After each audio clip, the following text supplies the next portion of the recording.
The March of Time.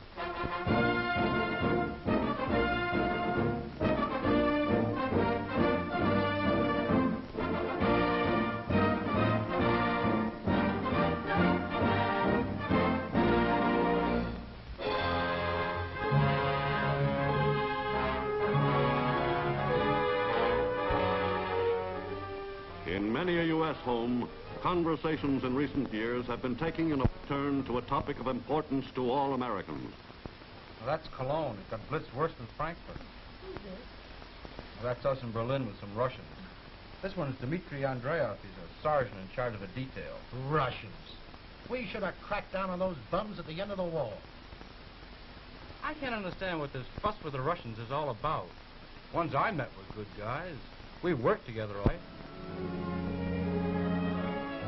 Today, millions of Americans are preoccupied with the shift of events abroad in post-war years, which has turned many of them from admiration of Russia as a wartime ally to profound moral disapproval and fear of it as an ambitious and predatory rival power. Everywhere I have been in the world, in Europe, in Asia, one thing is clear. The Soviet Union has proved again and again that it cannot be trusted. While Russia continues her aggressive attitude toward free nations, world peace, your peace and mine, will hang very precariously in the balance. Though most Americans today clearly recognize the danger in the critical foreign situation, many find it hard to understand all the issues and points of conflict.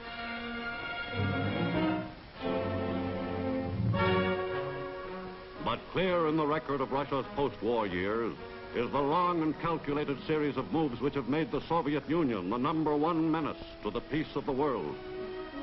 Russia's leaders, bent on one goal, world domination, are moving with single-minded purpose toward that goal. Implacably opposed to America's economic system, Russia faces the United States across a world which is shrinking fast.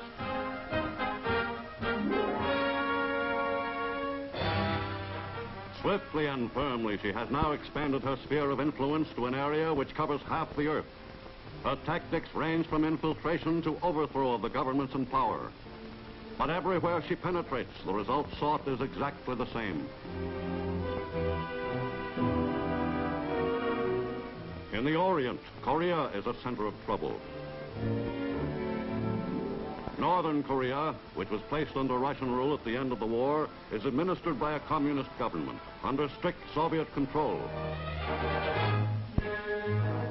Korean heavy industry centered in the Soviet zone is of special interest to the Russians, who give the Korean industrialists frequent advice on how to operate. Losing no opportunity to ingratiate themselves, the Russians are doing their best to win over the North Koreans.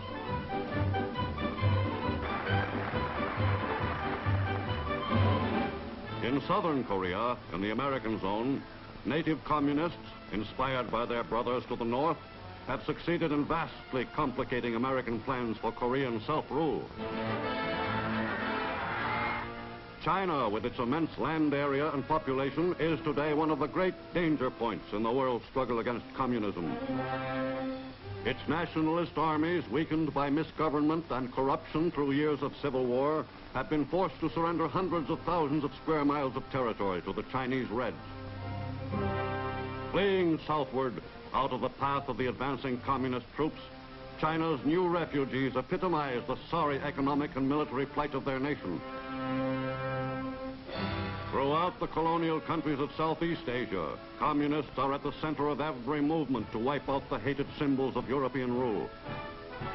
The British in Burma and Malaya, like other Europeans in the area, are today faced with communist-inspired revolt, which has demanded the mustering of all their immediate strength.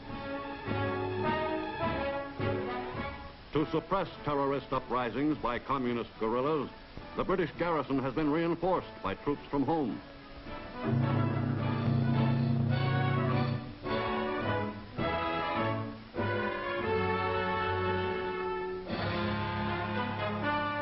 In the Middle East also, strategically one of the most important centers in the world, no opportunity to aggravate unrest is being neglected by the Reds. Fostering Arab separatist movements and intensifying internal strife, communists are working tirelessly to make the British position untenable. With an eye on the Middle East's rich stores of oil, Russia is today agitating against American influence as well, for she is sharply aware of both the British and the American stake in the area's immense oil reserves. In the eastern Mediterranean, Russia still maneuvers to gain control of the Dardanelles, while in nearby Greece, their puppets strengthen the rebel forces led by Greek communist Markos Vapiatis in the bitter three-year-old civil war. Behind the Iron Curtain in Eastern Europe, Russia's authority is unchallenged in countries like once proud Poland, where the Soviet technique of conquest put a communist regime into power and then stamped out all opposition. Poland's army, once largely anti-communist, was taken over by the new regime, and along with German prisoners was marched off to the task of clearing up the ruins of war. Under Soviet rule, Poland, still dazed from the destruction it suffered during the war, has little hope for the future. Helpless victims of Russia's world ambitions, the Polish people are today struggling against tremendous odds for the chance to live. Unhappy Czechoslovakia, forced to surrender its freedom for the second time in 10 years, is today completely under the subjugation of Soviet Russia. The communist government, headed by Premier Clement Gottwald, is merely a mouthpiece for Moscow. With the Russians consolidating their gains in Eastern Europe, the legendary Danube, long linked with the ageless flow of European history, was again to play an international role. On its banks in Belgrade, the Russian satellite nation's top communist leaders, like Anna Pauker of Romania, joined Andrei Vyshinsky, Moscow's traveling troublemaker, in the Danubian Conference of 1948. With 7 communist nations outvoting the U.S., England, and France, Russia won control of the Danube for Eastern Europe. But in all Europe, there is no more crucial point of conflict than Germany. Jealously excluding entry into its sector, Russia rules Eastern Germany as a police state. With all of Germany in armed camp, the Soviet blockade of Berlin, an attempt to cut off supplies for the city's western zones, came perilously close to starting another world war. But the British and American airlift running the blockade thwarted for a time the Kremlin's policy of belligerent bluffing. In Western Europe, Russia is boring from within. The French Communist Party, directed by Moscow-trained leaders, won an impressive following among the French people in the uncertain years after the end of the war.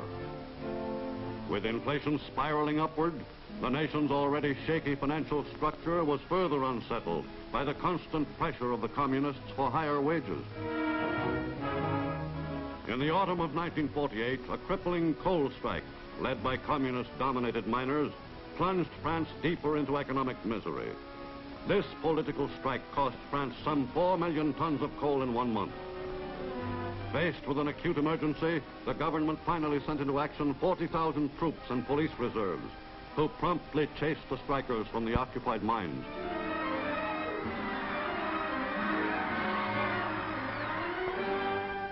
But France's political and economic future remained far from settled. In the Security Council of the United Nations, grappling with the post-war problems of Europe and the world, representatives of the major nations have been attempting to arrive at agreement on issues vital to world peace. Will those in favor please raise their hands? But dissenting votes from the Russian bloc regularly obstruct most proposals.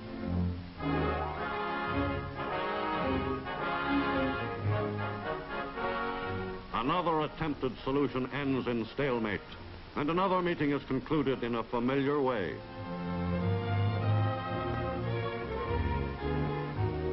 With Russia continuing on its uncompromising course, Many persons in freedom-loving countries, among them Winston Churchill, feel that the future of the world is in the hands of the United States. Nothing stands between Europe today and complete subjugation to communist tyranny but the atomic bomb in American possession. Of one thing I am quite sure, that if the United States were to consent, in reliance upon any paper agreement, to destroy the stocks of atomic bombs which they have accumulated, they would be guilty of murdering human freedom and of committing suicide themselves. I have not always been wrong.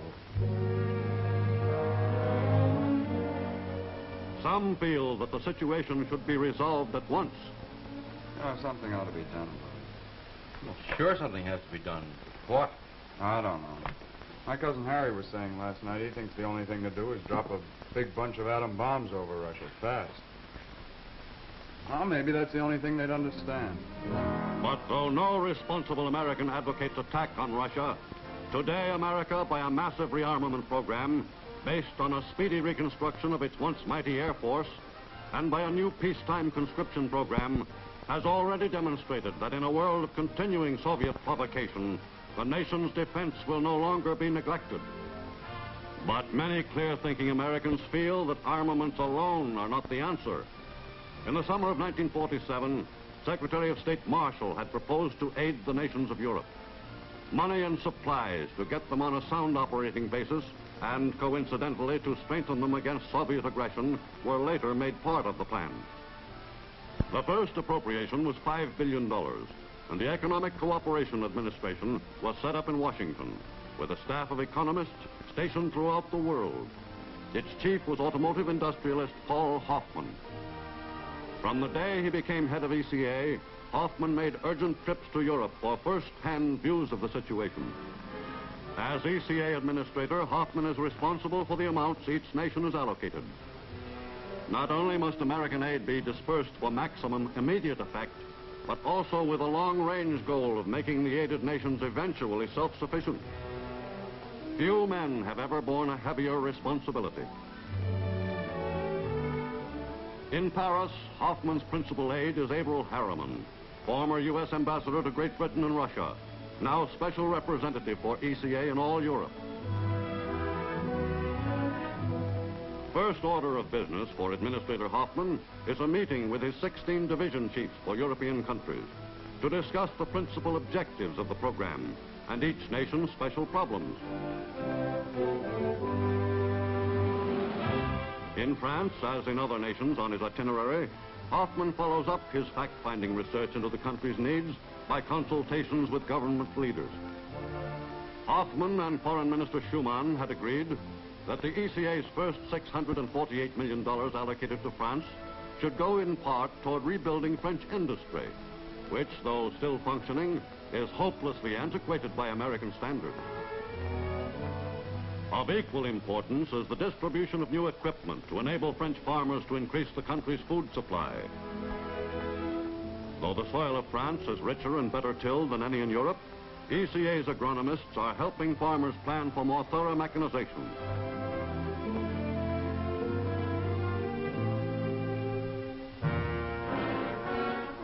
In Italy, the problem of stabilizing the lira has been helped by ECA's $312 million.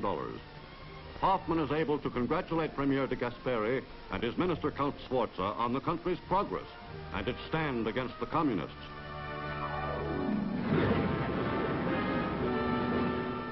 An important stop on Administrator Hoffman's rounds of Europe is Western Germany, whose recovery Russia is interested in preventing.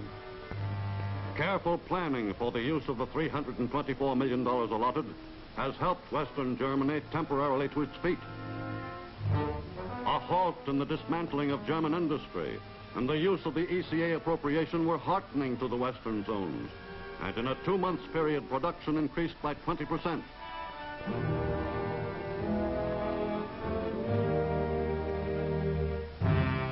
Toward the end of his most recent tour of inspection in Europe, Administrator Hoffman is greatly encouraged to discover that Europe is slowly but surely edging back towards economic health.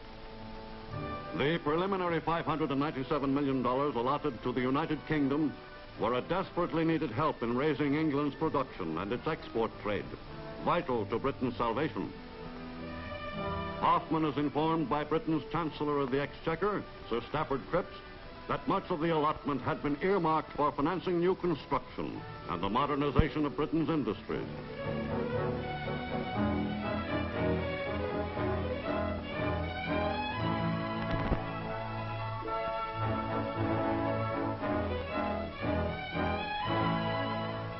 This streamlining of production facilities has already had a tonic effect on England's workers, who are constantly reminded of the country's economic situation and a drive for continuing effort.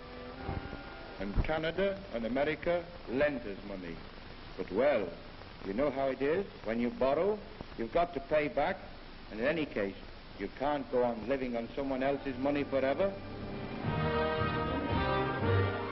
Today, America can hope that Europe may soon be off relief. More and more, ECA plans to concentrate on furnishing such machinery and equipment as will effect a permanent recovery. We must face the facts. There have been 2 terrible wars during our lifetime because the free nations of the world failed to unite in their common interest. Today, our aid to the free nations of Europe is helping them to resist dictatorship. Our continued aid to those nations is the strongest contribution we can make to the cause of peace. Across the world, China nears collapse. ECA's Lapham mission fights to revitalize a country long debilitated and torn by civil war. ECA, realizing the Chinese people's plight, seeks to transform its $275 million appropriation into quick, direct assistance. The immediate needs of the people take precedence over long-range plans.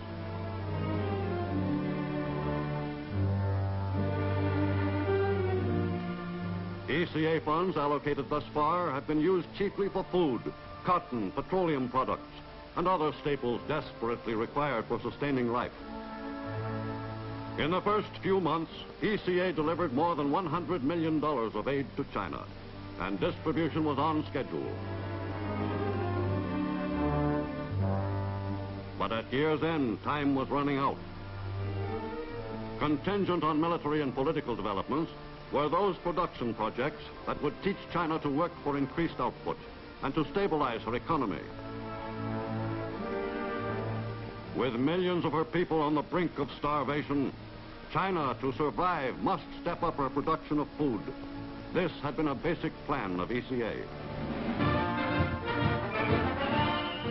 In the United States, with the return to office of the president under whose administration ECA was created, the world is notified that the battle against Russian aggression will go on with no break in continuity and along the bipartisan lines already laid down. And across the nation, American industry, with the wholehearted cooperation of organized labor, stands ready to produce in ever-growing quantities the tools and equipment which, on the economic front, will bolster free nations in their answer to Stalin. Time marches on.